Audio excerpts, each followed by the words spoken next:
Coaching as Benevolence, a podcast for people who are curious about using coaching for self-development. I'm Eryn with Roots and Wings Grief and Loss Coaching. And I'm L'Shawn with Michelle Sage Place Positive Intelligence Coaching. All right, I am very excited today because we are going back to some of our previous types of episodes where we bring in people and interview them and learn from their richness and expertise. And today we actually have Dr. Katie here on our call. And not only is she a former colleague and friend, she is an awesome advocate and professional in the neurodiverse space. So Dr. Katie is the owner and founder of Autism Nerd, the Neurodiverse Education Resource of Denver, which supports learning different students and their families in the prep, planning, placement, and persistence of post-high school educational goals.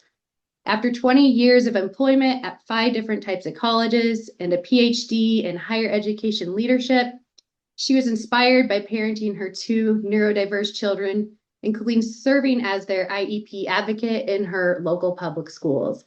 So after having advised academic plans for thousands of enrolled college students and currently as a neurodiversity community advocate, Dr. Katie has seen up close how many students are challenged in college persistence and the college application process. Katie's goal with Autism Nerd is to support students, families, and fellow ed consultants in understanding what's involved with bridging college capable to college ready skill sets. Similarly, she offers an eye on how to support a transitional match between a student's current learning accommodations and what's needed and available in the variety of post-high school education options. You can learn more about Dr. Katie on her website at autismnerd.com, as well as through our conversation today. And as I highlighted in her bio and mentioned at the start, we are bringing in an expert and advocate here in our presence. So we're so grateful that you could join us, Dr. Katie, today. So what else would you like to share about your background? Thank you so much. No, I just really appreciate being here today. And this is fantastic that I can share with your audience a little bit about my world. So I recognize myself as an IEC or independent education consultant. And I'm actually affiliate with 2 different professional associations kind of related to that. So IECA, Independent Education Consultant Association, is an international membership group, as well as the Colorado College Consultants, which is for consultants that reside in or have a primary client base here in Colorado, but they might work with clients anywhere. And so when I've spent all this time on college campuses, Eryn, you and I know each other from having worked at CU Boulder in academic advising there, and your work on academic coaching, executive function skills, like supporting persistence for enrolled college students, is really not that far off from what I do in my work, except I'm looking at it from the college admissions lens. And so a lot of college consultants like myself are supporting students through the application process. So often that is something like, an 18-month or 2-year sort of process to prepare extracurriculars, which best courses are you taking, AP, IB, concurrent enrollment, SAT, ACT, prep, potentially, writing the college essay is such a process in self-actualization for any young teen, right? So there's a lot involved with those pieces, which I can support a student in doing. And further, I have this specialty lens on students that might be under an LD-ND profile. So typically that's referred to as the neurodivergent or neurodiverse and learning different sorts of students. So students that in a public school setting might have IEP or 504, but similarly, students in charter, private school, homeschool, virtual school sort of settings where they just need, alternative learning, right? Like they might know themselves to just be able to learn better in some sort of alternative learning setting. And so I'm supporting students that have this sort of neurodistinct or learning different profile in transitioning to educational environments or what sort of educational options might be available after high school graduation. And there's actually 10 different categories of types of educational settings that individuals can be in, right? So it's not just you go to college, you do a bachelor's degree.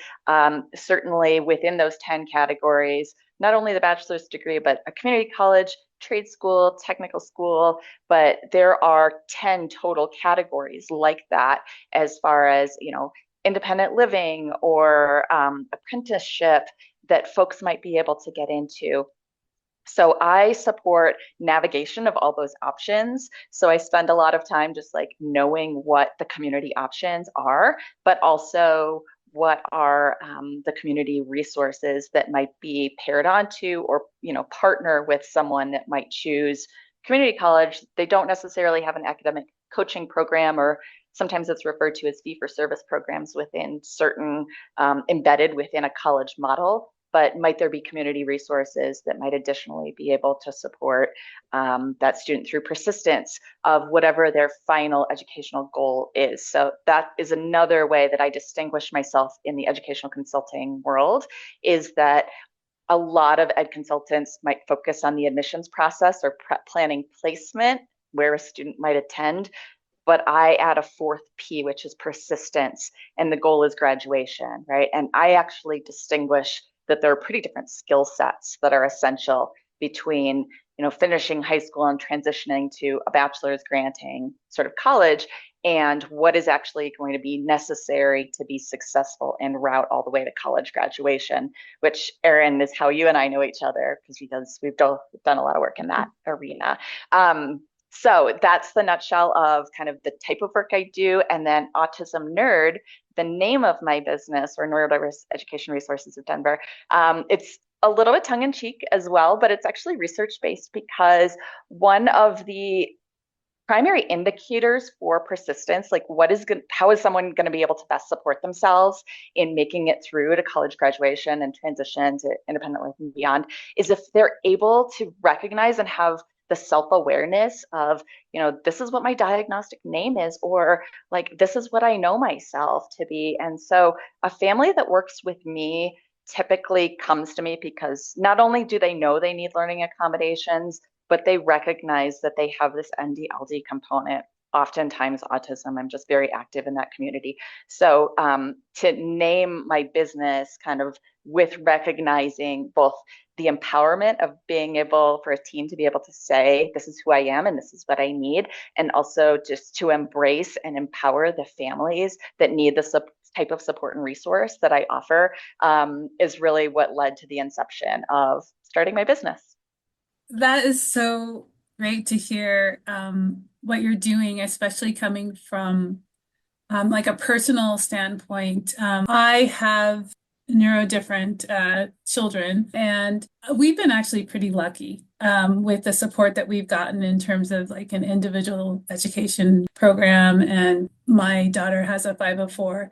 So, and she actually advocated for herself to ask for that because the way that she shows up is intelligent, mature, and she was able to express that, even though she did really well in middle school, but she was finding it difficult to concentrate, to take tests, to do in-class writing, and she was able to see that in herself.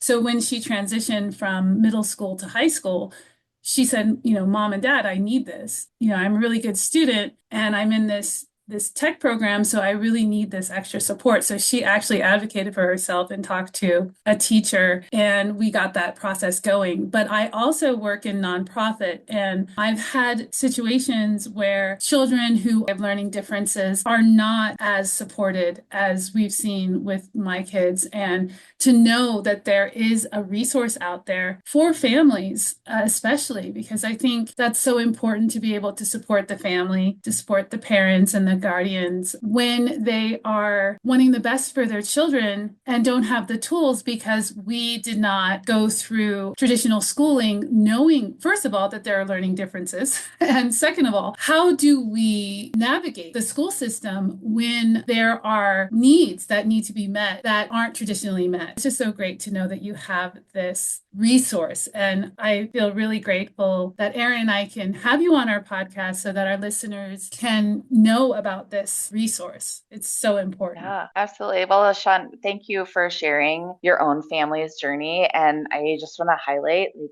for your daughter to be able to speak up for herself, not only to her parents, but in a school setting, that is the best case scenario for any type of student, right? What I would kind of tell families in line of that, because oftentimes there can be contention or like, we're not getting this sort of support in school, or what are we supposed to do with this? Because this is what we see at home, and what school sees is different what home sees. Or, to have the student, one, be able to speak up for themselves. For two, for a family to know it's not just about like the resources that are available, because I'm involved with nonprofit, I'm in like a community connector, right?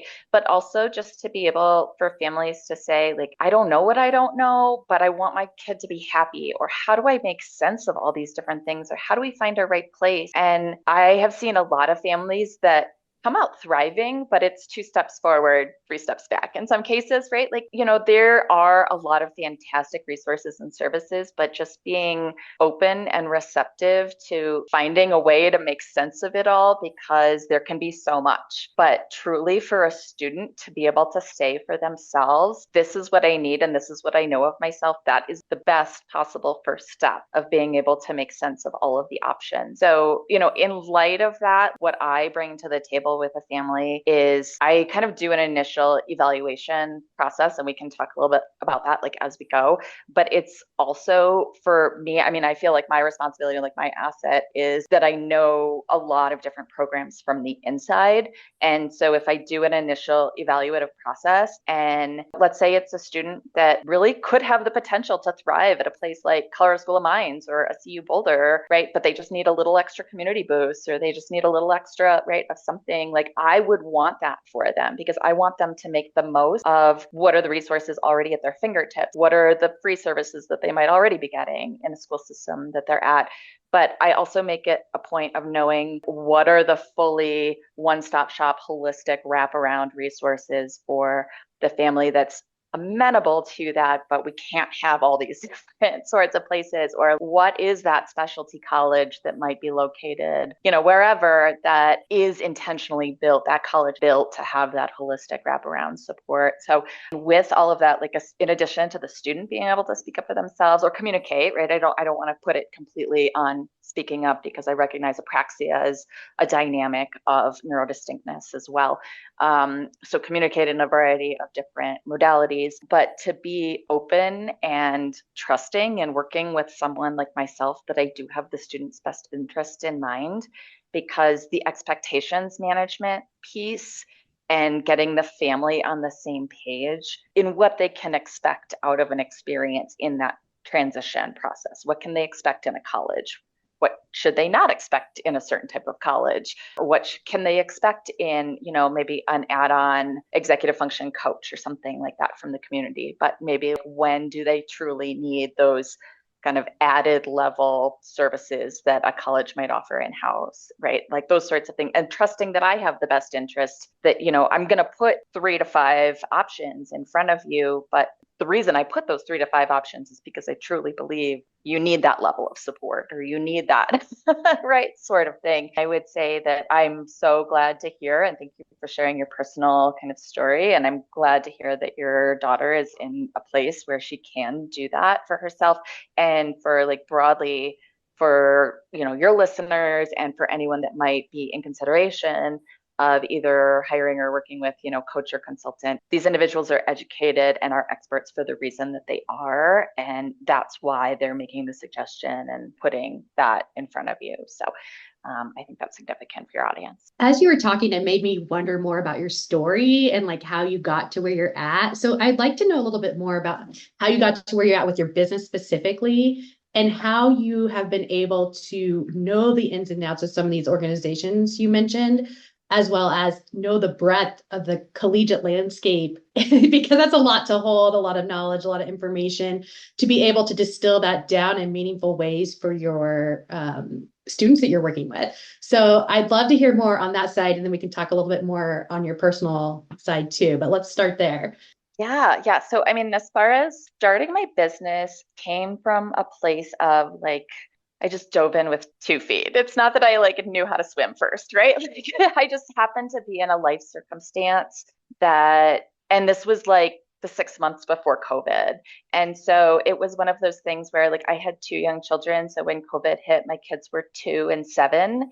And it was the 6 months just prior to that, particularly for my older child. We were making a number of school changes. We weren't quite like settled with our IEP yet. We had been presented with this autism thing. What does this mean? I had a couple of job changes because I was trying to accommodate my schedule for their therapies that they needed, right? And so I left working in a traditional college setting. I had worked at 5 different colleges up to that point. 6 months before COVID, I left that last collegiate environment, mostly because I needed to accommodate my son's therapy schedule. And so in my mind, I was like, but I still want to be a professional. Like that feeds me, that feeds my soul, like to know that I'm still a part of a professional community, that I'm still learning. So literally like created an LLC before I even knew what I was doing for that business. Um, Started a website, did a little bit of blogging, this, that, and the other, like I'm again up to my eyebrows in therapy. It's like 25 hours a week of therapy for my oldest son when I have this like baby in tow. And then COVID happened, and then we're homeschooling on top of that, right? And then it's pile and pile. And then I feel actually in hindsight, the timing was so ideal because my older son was in a SPED route. He was in our local public school district has a center-based elementary program, and he was transferred to that also within about 6 months right before COVID. So when COVID happened, I mean, he came home with everybody else. We spent that whole spring and summer, like in our garage, playing in a garage, basically. But he was one of the first kids in our public school district that got to go back to school the following year. So how fortunate in hindsight that I was plugged right back into community resources. And it was right around that same timing that I was asked to join the board of directors for the Autism Society of Colorado. We've had some leadership transition there, but that was an outlet that I could just, one, provide some community leadership, like use what I know, wear a professional hat, and also just have access to what are all these community resources, like the number of therapeutic providers. Autism Society of Colorado has a 40-year history of being a premier information and referral resource. And so just long-standing history of community relationships. And then I found myself on the board for that, like working on project, right? And so that just gave me this beautiful inroad to like know what was available, mostly because I wanted to do that for my own son. But here we are, 4 or 5 years later, now what I do for my own children, also having had the experience of having worked at 5 different colleges, that is the mindset that I aim to offer for families, right? Like I don't want to just keep it for my kids, but like what I do for my kids, I want to be able to do for other families. And that's the bottom line of my business.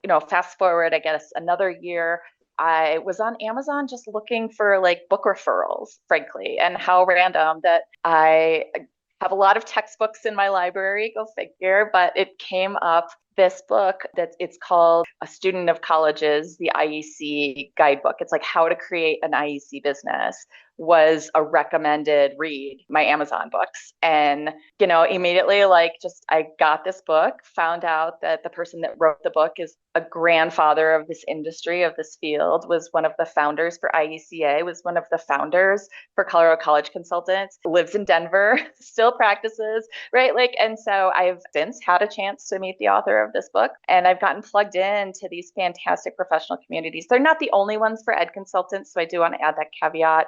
HECA is another one, NACA is another one. They all have their regional affiliates, but I'm a firm believer of professional association. membership and ongoing learning, just like lifelong learning, and leaning into your network and being able to ask the hard questions to people you trust when it comes to a challenging case or something along those lines. So I've really leaned into that, and I think it was because of that professional networking that I've refined my approach, like just sort of landed on what makes me distinct in the IEC landscape, and just drawing from the lifetime of career experience that I've had at a variety of different colleges, and like knowing the college landscape here in the US, that has made me develop the evaluation package, or the initial college readiness evaluation that I offer, and why I think that's an asset to families that need it. So that's the nutshell of my story that kind of brings my business up to where we are today. Well, I love how organic your story is and how courageous you were in just jumping in, and your business grew out of a need that you needed to meet for your son, and then you're extending that to other parents, other families that are experiencing the same situation. One of the things that came to mind when you were talking is our podcast is called Coaching as Benevolence. And I thought that your story epitomizes benevolence. It epitomizes consultation as benevolence. Because not only were you doing your best with the information that you had for your family, for your son, you were compassionate enough to do that for others. And that was really an inspiration to hear, so moving to hear, and that you are so caring and compassionate. I realize how important it is to have a community, to have resources, and to know that there are other options besides, as you were saying, public school, but also other options, alternative education. And I think that's so important. So thank you so much for what you do. And I'm just really moved by the kindness and compassion that you have, and how mission driven you are. Thank you. And I appreciate that. I would say that kind of another piece of it, there are a lot of families of high school students today, particularly in more affluent communities, for better or worse, that recognize a private college consultant is an asset to their student. And a lot of families are utilizing that sort of support. I mean, I think I've heard in the New York City area, like 85% of families are using a college consultant, whereas typically it's more like 15 to 20% in other parts of the country, right? And so some of it just has grown out of like a recognized need of like, how do I make sense of the college landscape? But I think a piece that's a little bit different, that is genuinely what you were saying, is that like, I don't want to just keep this information to myself. Like, my kids are benefited tremendously because of what I know and what I've experienced.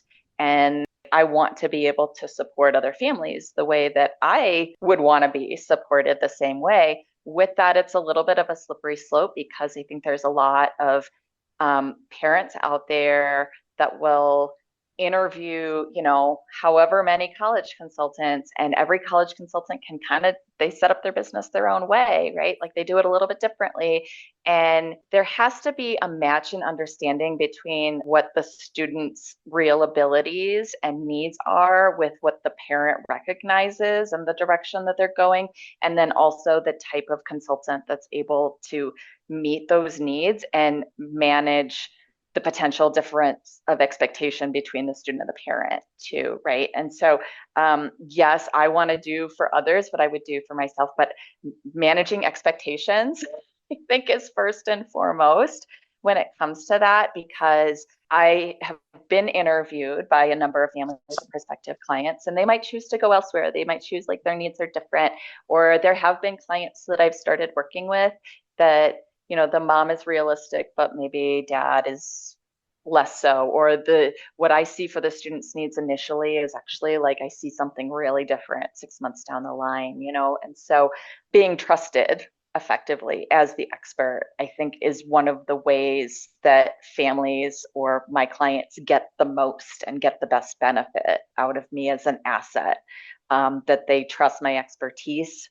but that they also recognize that kind of what their dream college might be or where they're going, there might be a more winding path in order to, it doesn't mean that it's off the table. And I tell this to folks all the time. There might be very much a potential, but we want to get you to the finish line. We want persistence to be the goal, not admissions to be the goal. And those are different skill sets, and being trusted as the expert to support or refer, like when particular skill set development is essential, is all a part of that process. There's just a lot there.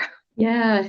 Well, and as part of that process, it sounds like there's a lot of communication, and that is a big part in obviously our podcast, just talking with people and talking amongst ourselves, as well as in the coaching space where we tend to talk a lot less, but still communication matters just as much. So maybe you could talk a little bit about how you manage those expectations through your communication, or what do you find is most effective when talking with families and students? When I am outreached, right, somebody fills out the contacts form on my website as a perspective. There's typically an interview. I receive a lot of medical information, typically in that first meeting, just because families have often been through a lot. But two, it's like an initial kind of feel out, like, is this going to be a match? And they're interviewing me as much as I would say I'm interviewing them. And the family might be talking to 5 people just like me, which I agree with. They should go with whoever's the best fit. But at the same time, like, I am also looking for the parents to present themselves in a way that I feel like they're going to be wholly honest and communicate with me to the degree that it's most beneficial for their child or student, right? So I would say, like, that's a first step. And there have been cases where someone reaches out to me, we have that interview, and I'm like, this is not something that I can work with. Like, the parent is going to push me in a direction because they want their kid to do a certain thing. And you're not throwing money at me to get your kid into X college, right? Like, I don't work that way. And at the same time, it's, if the medical need is too great, I can provide some guidance and serve as a guidepost and support, connecting all these different pieces. But at the same time, like, if a family is also not willing to put in for those additional resources that are going to holistically make the most of my time, then what am I supposed to do too? So I think it's just being realistic off the bat. So that's why my discovery call can be up to an hour sometimes, because I'm just taking in so much information. And if we get through that first discovery call and then it's like, you know what, but I really need to have a second discovery call with the student, I'll do that. And I don't want to charge for that time. Like, I want it to be a right fit.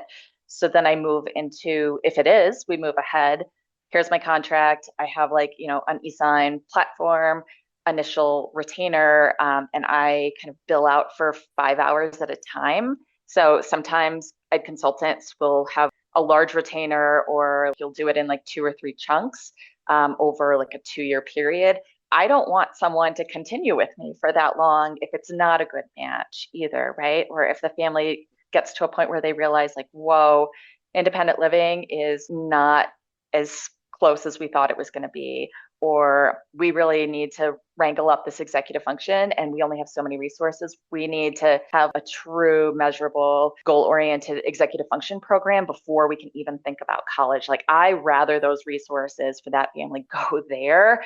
Circle back with me when you're ready, right? So, or if it's a case of, you just have me for like 1 hour at a time and it takes a year for that kind of first initial 5-hour package, like, I'm okay with that. Like, let's touch base. But I don't want you to feel that our communication is also going to be hindered because you haven't paid for that time. Like, I'd rather you like send me those emails and not charge for it, right? Than feel like you can't, and then I don't get enough of the right information.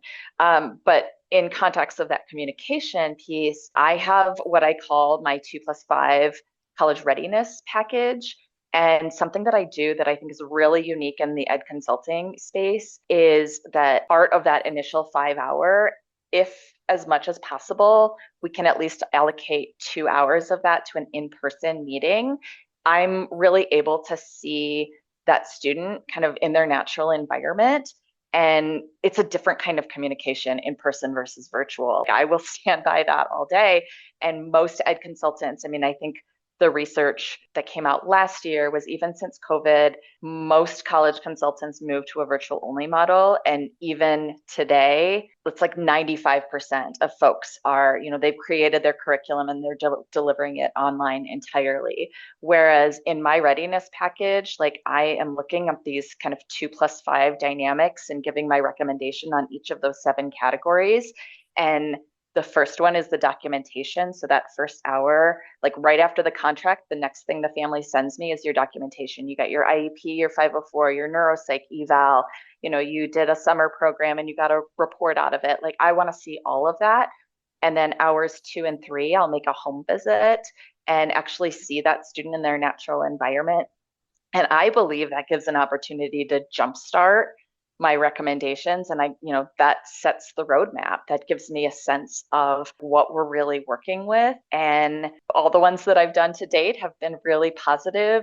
That does limit the type of client that can work with me to the Denver metro area as of right now. So, I'm getting a lot of referral requests from other consultants in other parts of the country of how do I jumpstart that process so I make sure that I'm not giving wrong information or this is a client that I can actually work with. So those scale questions when I am really trying to hold on to that hybrid approach is critical. And I don't have an answer for that question yet, but I do feel like, specifically in like, how do you communicate, right? Like I try to have things both verbal and written, virtual and in person. There's this balance of these dynamics of how communication comes across. And also, like in many cases, like teach the client about assistive technology and don't wait until the college offers you the option for assistive technology. There's no reason why you can't get your 15-year-old practicing with the lecture recording apps or like the LiveScript pen or like these sorts of pieces that there's no reason to wait until the college offers it. Get familiar with the technology as far as the variety of how that supports communication and then in exchange learning and information retention. At some point, I would like to go into, and maybe this is a segue, like what are those 2+5 areas? Like what am I looking for in context of college readiness? And like I said, college capable is the college application. Where is the student at as far as the type of high school courses that they've taken, the type of extracurricular involvements, the types of colleges that they might be applying to? Is that a match? Like, do they meet minimum admission standards for the, whatever their goal college is? That is a different set of skills compared to what I frame as college ready. There's college admissions capable, and then there's college ready, which is graduation or persistence. And so those sorts of skills are just the 7 that I go through. So the 2 for the family, documentation, or like if a student is enrolling in learning accommodations, what's necessary for that college. Every college is a little different as far as their disability services registration process. So what sorts of documentation is necessary for that? Again, every college is a little different in how they handle that, but do they have the right documentation for the type of college that we're seeking? Financial fit. Like I feel it's a moral imperative to not put these super high priced programs in front of someone that's going to put them into debt or that's like not going to produce the outcomes that they need, right? So there has to be a financial match. And then particularly the skill sets for the student. So what I say is graduation ready skill sets. Academic acumen. So does the student like know what their major is? Like they're interested in engineering. Okay, great. We're looking at engineering programs. Can they keep up with the grades and those sorts of classes? Self-advocacy. So do they have an ability to say, I have a right to accommodation because I have autism? Like you don't have to go on and on about your diagnosis, but I have a right to, and to stand up for yourself and to know how to navigate a system well enough to know who is the person you need to talk to within that system to assure that you are self-advocated. Self-awareness. So that piece of like, I need some calm down time. I know that I'm going to be better capable in that 200-person lecture hall if I have a solo dorm room and I have a place to decompress. Or how are you sort of juggling that difference between like the tolerance and resilience and the stressors that you're going to face in any sort of college environment, because that's inherent. Executive functioning or the self-management, self-organizing skills. I often recognize there's possibly some med management pieces involved, right? Like Does the student know how to take their own medication? Have they titrated it correctly? Have we gone through the timing necessary to titrate what that med is? Or is it still like that's something we're tweaking with? Are you able to fill your prescriptions? You know where to get it, right? Like, so some clinicians are state-based. Are you going to a college that's still going to be within that state where you can access, right? Like your therapist is licensed, you have a weekly session, you know how to keep it. Can that person access you, like, right wherever you're at? So are we looking at only Colorado-based resources because you need to keep that weekly appointment and your clinician or therapist is only licensed in Colorado? That is going to be how we make that decision, right? Like, that's the potential for it. And then finally, of the 5, motivation and confidence. And this is actually like when we talk about that initial intake and the communication piece. Is the student actually interested? Is the student driving the bus here, or is mom and dad driving the bus here, right? So are they motivated? Are they confident? Are they ready to show up? Are they excited by the prospect? And if they're not, like, I mean, I have a client right now, I think they're fantastic. They're just like, I'm not excited about school. That's fine, right? Like, we are looking at all of those different categories of what the potential for your next steps could be, because you know what, like, something has to happen. Chronologically, you're going to get to high school graduation and you have to make a choice on something. So let's put those options out there. Let's have you try this camp. Let's have you try this workshop. What's going to stick? What's not going to stick? How do we talk about like tolerance and resilience building? What are the self-coping mechanisms that you're going to need to be able to balance that out? Because you can't just live in mom and dad's basement forever. Like, those are the things that we talk about. So just in summary, those 5: academic acumen, self-advocacy, self-awareness, executive functioning, also known as self-management, and finally, motivation and confidence. And then the 2 most important pieces for the family: financial fit. And what I say drives this whole ship is documentation. So it's a documentation first mindset. So, a lot of colleges that Eryn, you and I have both worked at, they have a requirement of you need a medical diagnosis within 3 years of that first registration with disability services. So that's great that the family got your autism diagnosis when you were in 2nd grade and you've had an IEP all the way through. But guess what? You go to register for that college for accommodation services and learning accommodations, the diagnostic from 2nd grade is not going to fit the bill. But then there might also be potential, like, are you doing, summer community college, or you want to do this summer program on the other part of the country? They're going to need that as well. So the timing with documentation is so precarious. Who does it? Which college accepts what level of, kind of report, like all these sorts of pieces. That is what I aim to just like have in my wheelhouse and have an understanding for. And I have to admit, I'm learning new things all the time, but this is why that professional development and leaning into my network and asking questions and touring colleges and visiting and right, all those sorts of things are so imperative, because that is kind of what a family needs to know when it comes to especially, I think, that timing and appropriate documentation to register for learning accommodations in college. That's a lot. But when you were going through those 5 points and just repeating that, it was really clear and it seemed doable. Like if I were a parent and I was working with you, oh yeah, that's doable. Okay, I can see that. Yeah. So I am curious, do you have a story of like success or like a challenge that you were able to overcome that really illustrates, what it's like for a family or a child to benefit from your services? Yeah. It's a big question, but I think such an important question too. And I have a very recent case that I'll keep generic, right, for these purposes, but has really been a learning experience for me. And it's fresh that this occurrence came up. So I think it's both very timely, but I think poignant, particularly when I was talking about expectations management. So I've been working with this family for about 6 months. Everything was really great as far as the onboarding. Parents are professionals. Mom was a really great communicator, did all the initial pieces, got the documentation right away. This is a student with an IEP, kind of did a home visit in this case, met with the family. The student was very engaged in the process. So 4 of us were sitting at the kitchen table, schedule was on, right? Like, I mean, that was a 2 hour exact meeting. It was a little bit like, okay, everything is like kind of going swimmingly. And then I was under the impression the student understood the assignment.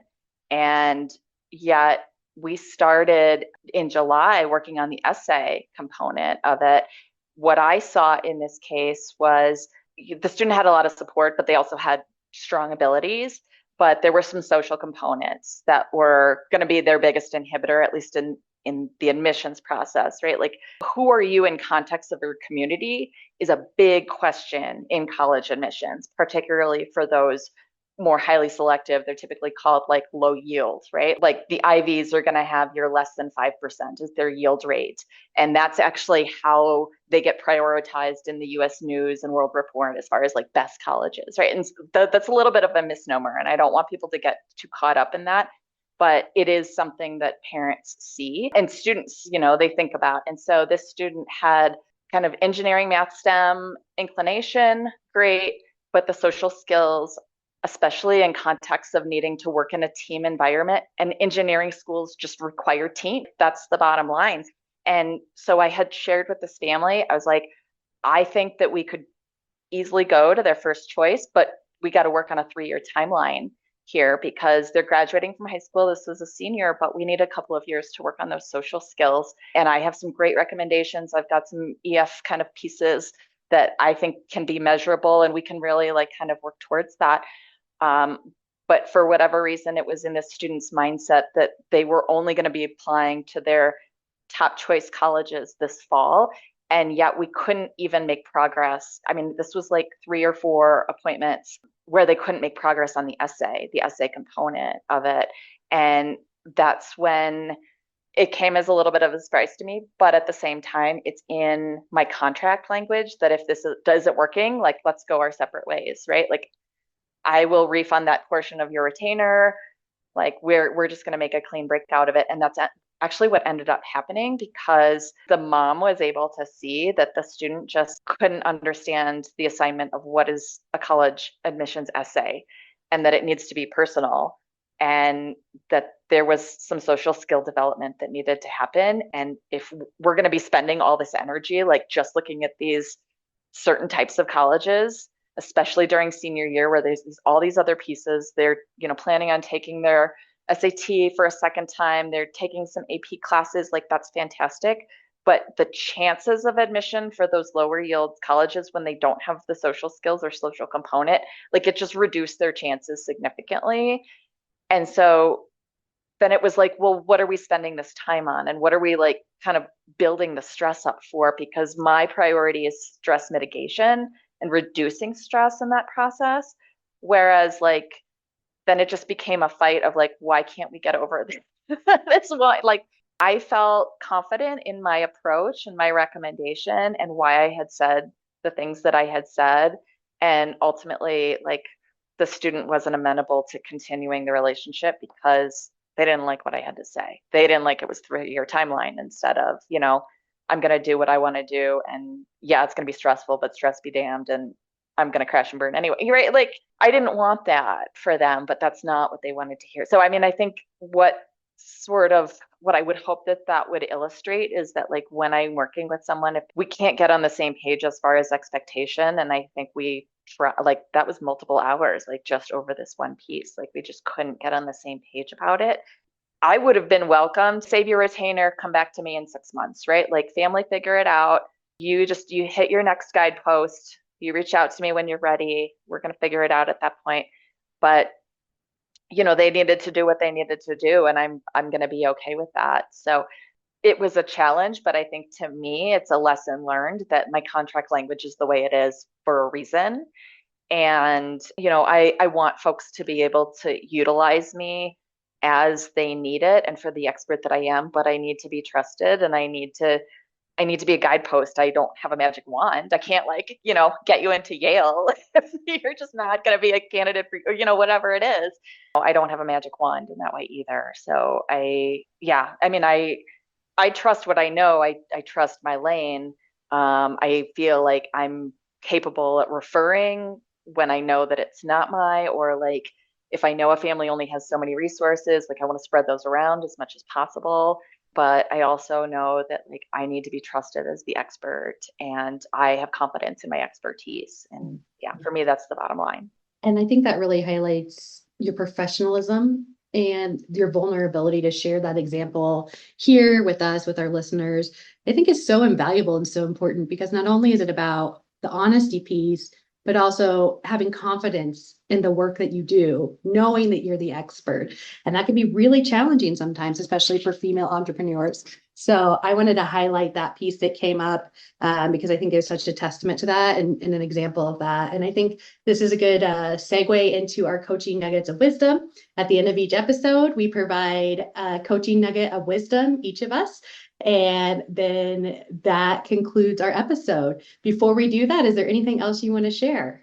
Oh my goodness, it's just a joy to be able to chat with you all. And I'm so passionate about what I do. And I was at a family reunion this summer and I just had family members like come up to me and say, I think you've finally landed in your right place. And like that is where my confidence grows from, that like I know that I've had this trajectory and this journey and like worked my tail off to get a PhD, quite frankly, like in hindsight wasn't even sure like why was that worth it, like that sort of thing. But now like I'm Dr. Katie to my clients for a reason too. Like I'm not like throwing that around because I'm just trying to throw my weight around. I really feel like I've landed on my expertise at this crossroads that I never expected, right? Like working on college campuses, like Eryn, this, like we've worked with so many students over the years, and I never had this understanding of neurodivergence. I never had this understanding of why is this EF challenge, or like with the students in my office and they're having this issue, like that I could have recommended or referred or seen something through that. And now that I'm seeing it through the eyes of my kids and what I do to support my kids in their educational journey, like that has completely shifted the way that I can approach working with a student and a client and empathize with a family. And yeah, so I mean, out of all of those reasons, for me, it's been a long journey, but I feel like having a private practice and like making it mission driven and being a parent empathizer and like just wanting to utilize like what I know of the higher ed landscape and topography and like how complicated it is, and just take these like huge and different buckets of information and find a way to bring them together and like helping a kid get on the right path, right? Like that is the mission that I'm intended to be on. And so yeah, it's really my privilege that I can like kind of be able to do that, even I feel. And I love being able to have these conversations because it makes me realize things. And if I can touch your audience, or like if somebody can follow, hear this and follow up and say, Katie, can you help me for where I'm at? Like that is the best case scenario. So I just really appreciate you all having this platform and that I can chat with you about all this today. Yes, thank you so much. My coaching nugget of wisdom is when you listen to this episode, I want our listeners to really listen to Dr. Katie. She is the epitome of congruence. You can tell how passionate she is about what she does. And that passion converts to confidence.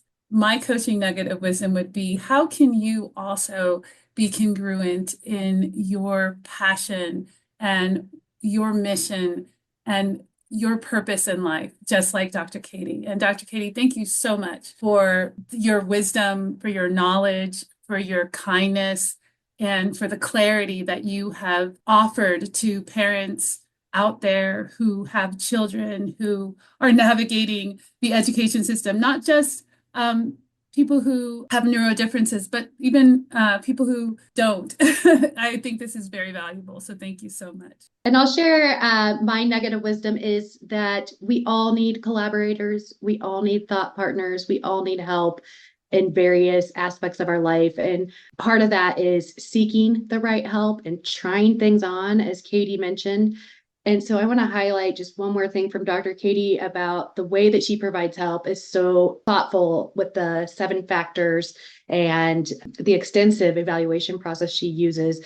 So when you're out there looking for help, make sure you find people like her who have your best interests at heart. Today, we were so grateful to interview Dr. Katie, the owner and founder of Autism Nerd. Autism Nerd is the Neurodiverse Education Resource of Denver. Thank you. Thank you. I really appreciate you. Have a great day, everybody. Thanks for joining us for Coaching as Benevolence. I'm L'Shawn with Michelle's Sage Place, Positive Intelligence Coaching. And I'm Eryn with Roots and Wings, Grief and Loss Coaching. Have a benevolent day.